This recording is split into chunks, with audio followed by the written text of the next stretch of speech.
Okay, so I'm definitely not proud of this, but hopefully someone who is living in Bali or wanting to go to Bali, or someone who's looking to escape where they are right now to go somewhere, you can learn from my mistakes of trying to do that in today's video. And these are 3 mistakes that I made going to Bali and living in Bali. I made these mistakes, and the more I talk to people, the more I realize that I wasn't alone. And a lot of people made these same, you can call it mistakes or reflection points or whatever you like to call them. The wording and semantics are different for each individual. But for me, the number one mistake that I really made was going to Bali hoping to fix myself. Like, that's the easiest way to say it. And I'm sure other people feel this about other places that they go to, even if it's a weekend bar or a club, or it's going away on that vacation you do once or twice or 3 or 4 times, 5, 6 times a year. And, it was a mistake. I thought Bali could fix me. And in reality, Bali just kind of stripped me down, as it does most people, and shows you who you are. Now, whether you like that person or not, that's a whole nother conversation. But I went there to go there to fix myself, and thinking that it would fix me by just being there, having the coconut on the beach. I was like, if I can get that dream picture, that dream photo, then everything will be fine. And I could not have been more far from the truth. Because, like I've said many times, after about 4 or 5 days, you're tired of the heat and you're just looking to be inside, and you want just a cold coconut, and you're looking for places to go, and you get tired of going to Savoya and get tired of going to the clubs and bars and all that kind of stuff, and it gets old really quick, and you need something deeper. And I thought that it could fix me, and it was just a mistake. It showed me what needed to be fixed. Now, whether I chose to fix it or which I worked on and still am to this day, it just really showed me who I was. And the one advice that I give to, if you've ever done a call with me or worked with me or had a conversation with me on the street, then you definitely know this. It's that I say that when you arrive in Bali and you step out Denpasar airport, you'll never guess who's going to be right there waiting for you. You've flown 4,000 miles away, 10,000, 20,000 miles away from your home to be in Bali, and right there when you step out the airport, it's you. It's you, waiting on you. Like, here I am, where'd you think I was gonna go? And going there thinking that it would fix my problems, I really wrote that down on my thing as number 1. And number 2, which I believe is maybe one of the most eye-opening things for me, the biggest mistakes that I made, was thinking that it was going to give me what I wanted. It kind of goes with fixing me, but really I thought it was going to give me what I wanted. At that time, I can't remember. I think at that time, I just wanted to have an impact on people's lives, make good money, and just be on a beach and have the coconut, and that's just the dream that's sold to you on every ad. That's what I thought that I wanted. And what Bali did, and I say Bali, but Bali is just the thing of choice that I used. It could be anything. You could say this is what yoga did for you, or church did for you, or sports did for you. Sports did a similar thing to me. But what Bali really did, and the mistake I made, was thinking it was going to give me what I want. And giving me what I want, if you guys know that 3-part Chinese curse, the last of the 3 curses is may you find what you're searching for. May you find what you're searching for. And for me, I hope you can hear me with the wind. It's pretty crazy. It's about to storm really bad. Like, may you find what you're searching for. And it's a curse. It's a Chinese curse. Maybe I'll do a separate video on the 3-part Chinese curses, because it's super fascinating. But to give you a heads up, the third one was may you find what you're searching for. The first one was may you live in interesting times. And the second one was may you be recognized by powerful people. And the third was, may you find what you're searching for. And I think, for me, I think when I went to Bali, I was really searching for someone to partner with. I was looking literally for a partner. I wanted someone who just worked online like I did, that we could travel with, and yeah, that's it. I also wanted to be a little more healthy, and I want to have coconuts every day. And I found all that. And it took me finding that to realize that it's not what I wanted at all. And I realized it early on. I just kind of kept going because I'm like, this was the old dream, so we got to keep the old dream alive since we wanted that for like 10 years. And I realized that it wasn't having the coach. No, it was having the impact. And then it was like, no, I actually want someone that supports me and is close to me and that I feel comfortable with and that I can see us with the grandkids and building with and there were so many other things to it. But I realized it took me getting what I thought I wanted to realize that it wasn't what I wanted at all. And the longer I stayed in it, the more I realized I didn't want it. And it was the fight of me not wanting, me thinking it's what I wanted, and in the moment having it and realizing it's not what I want, but then defending who I was, so I didn't want to prove myself wrong for all those years, fighting to keep what it was that I didn't want right now. Sounds crazy though. Like I wrote down this paper and I was writing it down like, oh. So it exposed what it exposed to me what I didn't want. And I can't be more grateful and humbled for that I was able to see that what I actually thought I wanted wasn't what I wanted. And I think that's sometimes one of the most powerful things, just exposing it, seeing that. And sometimes seeing what you don't want is one of the best things that you can do, because then you don't waste time chasing it anymore.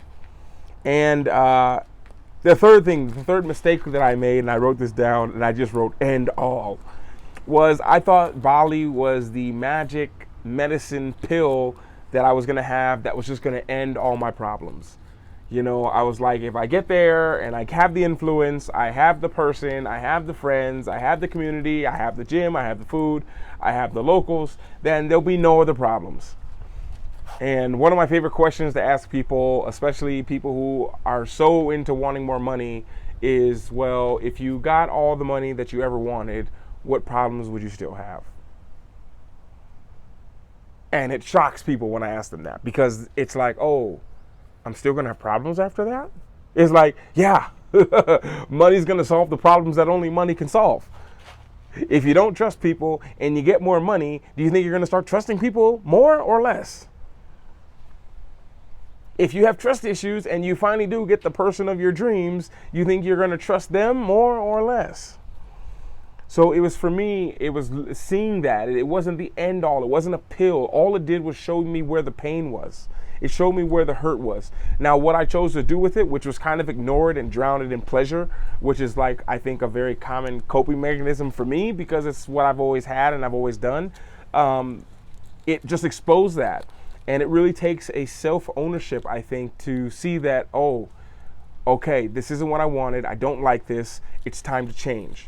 And knowing that when you truly decide to change, that the teachers, the lessons, they have been around you the whole time.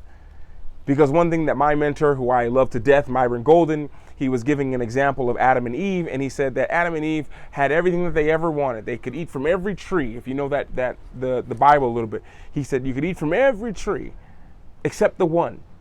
Which means to get to the one that you couldn't have, you had to go through the abundance of everything that you did have and that you could freely have. And I think for me, it stood out because it was like everything that I wanted was all there. But I had to get to, it's tough to explain, because it's almost like when you truly get ready to have and decide to change and get what you want, you realize that everything you actually wanted and needed was right around you. And in order for you to complain about the thing that you are complaining about, you actually have to ignore all the things that are amazing and beautiful in your life. You know, and to really see life for what it is. You know, I remember I used to look at my YouTube channel, and time to time I still do, not so much. But I used to look at the stats and be like, why aren't people watching? Why are people just liking this? And and I didn't understand. Then I was like, oh, we got 50 people to watch. But I used to have like hundreds, and I used to have thousands, and it's just like, that's 50 people. You're making something about your life and putting it there, and there's 50 people. On the screen, it looks like 50. On the screen, it's 50, but in real life, it's 50. 50 is a lot of people to show up every day for you. And it took ignoring all that. Oh, it's so windy, so windy. Sometimes the only way we can see what we don't have is by ignoring all that we do. So if you ignore everything you do have, of course you'll find what's missing. It's easy. But why don't you make a list of all the things that you have? This is the thought that I had to myself. But those were the three mistakes that I made. And if I could go back and change it, and if I could go back and do things over again, I would remind myself that this isn't going to fix anything. What do you actually want for the long term? You know, I think relationships show us a lot about ourselves. I think the person that you're with, the person you spend your time with, the people you spend your time with, is a reflection of you. Are you able to have tough conversations? Are you able to compromise? Are you just motivated by your flesh and skin and body to do whatever? And it's like, oh, let me just actually, what do I actually want? You know, so I want you to think about this. And this kind of thought came into my mind, and this is what really changed how I saw a lot, and definitely what I saw when it came to looking for a person to spend my life with and friends that I want to be around. The person asked him, this guy wanted he was asking the father about how to get married. How do I choose the right person to be with? And he said, that's easy. And he's like, okay, sure, tell me. He's like, well, let me ask you.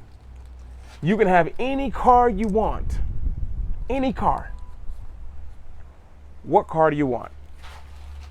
And the son was thinking, he's like, oh my goodness. He's like, any car? He's like, any car. He's like, money's no issue. He's like, money's not an issue. He's like, okay, I'm gonna take the Bugatti.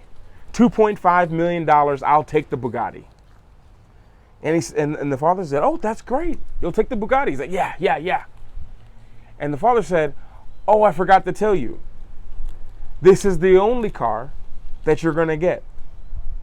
He's like, oh, really? He's like, yeah. And you're gonna have to go through winter. You're gonna have to go through summer. You're going to have to go through spring. You're going to have to go through fall.